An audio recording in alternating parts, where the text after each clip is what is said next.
你有冇試過當你定咗一個目標之後，你一開始係覺得自己做得到，但係當你努力咗一段時間之後，你望一望個目標，再望一下自己嘅 progress，你就會開始喺度諗緊，究竟我係咪高估咗自己？究竟我係咪真係有能力去做得到？唔知你會唔會有呢一個感覺，就係最辛苦反而唔係你想放棄或者你會放棄，而係你選擇唔放棄。但係每當你做嗰一件事嘅時候，你都會覺得佢好似喺度提醒緊你自己唔夠好，或者佢喺度反映緊你能力嘅不足。一個咁差嘅感覺，真係會喺度消磨緊你嘅鬥志，令到成個過程都好唔享受。我喺 before 我有呢一個中文 channel 嘅之前，其實我係有一個英文嘅 channel。我嗰陣時係因為我唔係從事 social media 或者 media 嘅相關嘅工作，咁我係真係由零開始，我完全唔識得去寫稿、拍片、剪片或者去做任何關於 YouTube 上嘅嘢。我好記得我嗰陣時嘅感覺，我就係覺得我每一日去做嗰件事嘅時候，我都會喺度同緊理想中嘅自己比較，我都會喺度覺得點解我仲係差咁遠？點解我好似咁差咁樣？其實我哋有呢一個感覺，唔係因為我哋真係唔夠好，而係我哋太想同理想中嘅自己，或者太想去同其他人去比較，所以我哋先會有呢一個感覺。向前睇，有陣時唔係一個 motivator，反而係一個好大嘅 demotivator。唔知你有冇發現啦？但係你理想中嘅自己呢，其實係一個會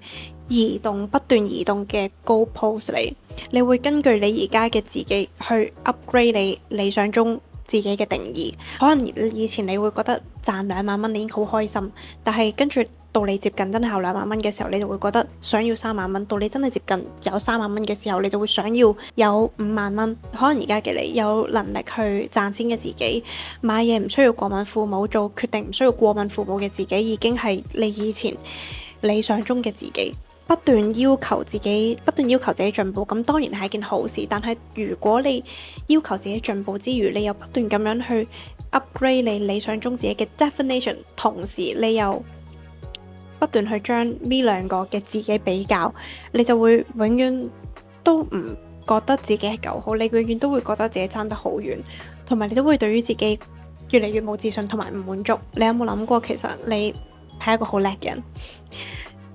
你因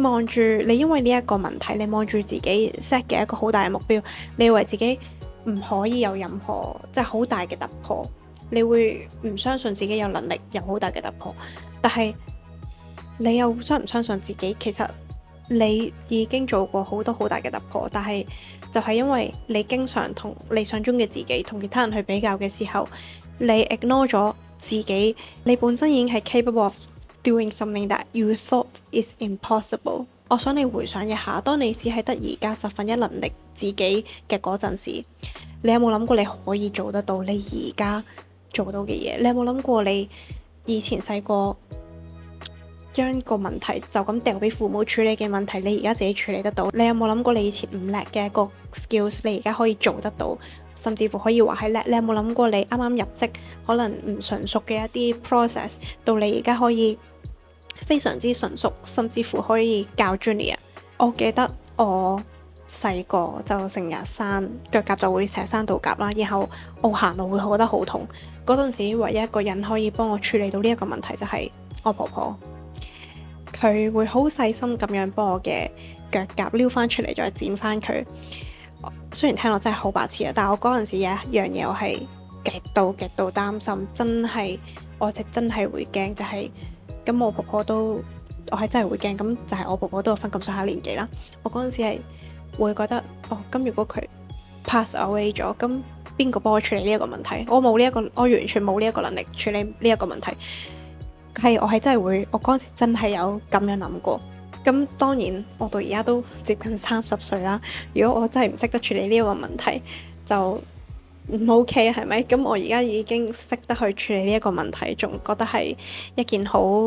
濕碎嘅事。可能你會覺得呢一件事，或者你以前經歷過嘅事，其實都唔係啲好大嘅突破啊，好小事啫，或者大人 suppose 應該就要做到噶啦。咁但係你有冇諗過大人同埋唔大人呢？其實嗰個係只不過係個歲數嚟嘅，即係你過咗18歲你就係一個大人，但係唔係因為你過咗18歲你就會一夜之間突然之間有好大嘅能力去成為一個大人。你可以做得到你以前做唔到嘅嘢，而而家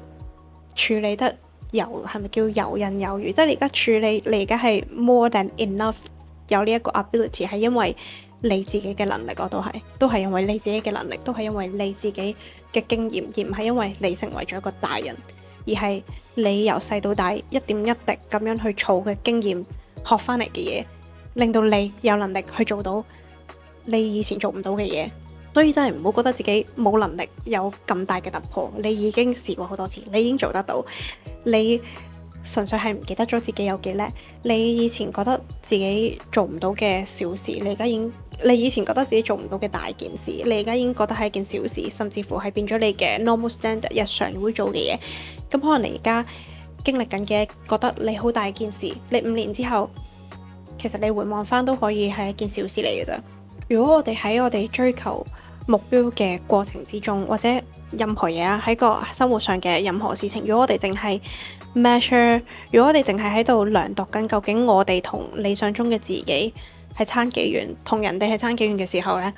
其實對我哋嚟講成個過程都會好痛苦，因為我哋只會永遠都覺得自己係唔夠好，而唔識得去 appreciate 究竟自己其實已經係好叻，自己已經係學識咗好多嘢。有一句説話，我喺 10x is easier than 2x 呢一本書學翻嚟嘅，我係好中意，就係 The only way to measure the distance you have travelled is by measuring from where you are back to the point where you start, not from where you are towards the horizon。我會好希望你喺追求呢一個目標嘅過程中係享受多過痛苦，因為如果你覺得呢一個過程好痛苦，你越唔享受嘅話，其實你會越大機會會喺中途放棄，你越大機會會放棄自己可以追隨自己理想人生嘅一個機會。我哋每一個人都好希望可以活得到自己理想嘅人生，而我都唔希望你會因為唔享受呢一個過程而咁快去放棄。我會好希望睇得到嘅係你真係可以living in your dream。所以為咗可以令到我哋喺呢一個過程中更加享受，其實我哋應該要多啲 measure in gain。而 measure in gain 嘅意思係你唔好同過去嘅，你唔好同而家你唔好同你理想中嘅自己或者同人哋去比較，而係你同過去嘅自己去比較。你喺呢一條路上面，究竟你行咗幾多？究竟你經歷咗幾多？究竟你學咗幾多嘢，先至可以去到你今時今日嘅自己？因為如果你 measure in gain，其實佢會俾到你有好多嘅positive 嘅 emotions， 例如開心啦、感恩啦，同埋都會有好大嘅滿足感。你會好感恩你曾經度過嘅難關，因為你度過嘅難關正正就係俾到你而家你擁有嘅能力去闖過你嘅下一關。有研究就話呢一啲 positive 嘅 emotions 係會令到你更加 creative 啊，更加performance 更加好，可以做得到更加好嘅 decisions。 即係話換句説話就係，如果你可以多啲 measure in gain， 你有多啲嘅 positive emotions， 其實佢都可以帶到你更加快去達到你嘅目標。而另一個研究其實都有講過嘅係，你嘅自信係 comes from the byproduct of your past success。 你越有自信，你嘅 performance 就會越好。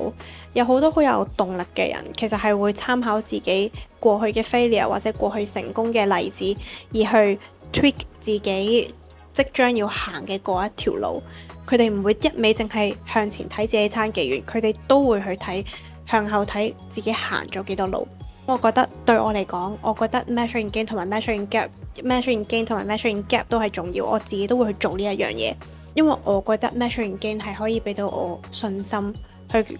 自信，去同埋更加 enjoy 呢個過程啦，俾到我更加多嘅信心、自信去跨過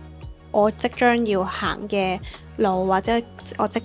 過緊嘅難關。而 measure in gap 咧就可以話俾我知，其實我仲差幾遠，我差啲乜嘢，我唔可以喺我唔知差啲乜嘢嘅情況下繼續向前衝。所以我通常就係逢星期日，我會望住自己嘅目標。首先我就會寫低，我根據呢3個目標，我呢一個星期做咗啲乜嘢係 get me closer to my goal。而睇到之後，我就會寫低，咁我下個星期需要有啲乜嘢 improvement，同埋需要做啲乜嘢，先至可以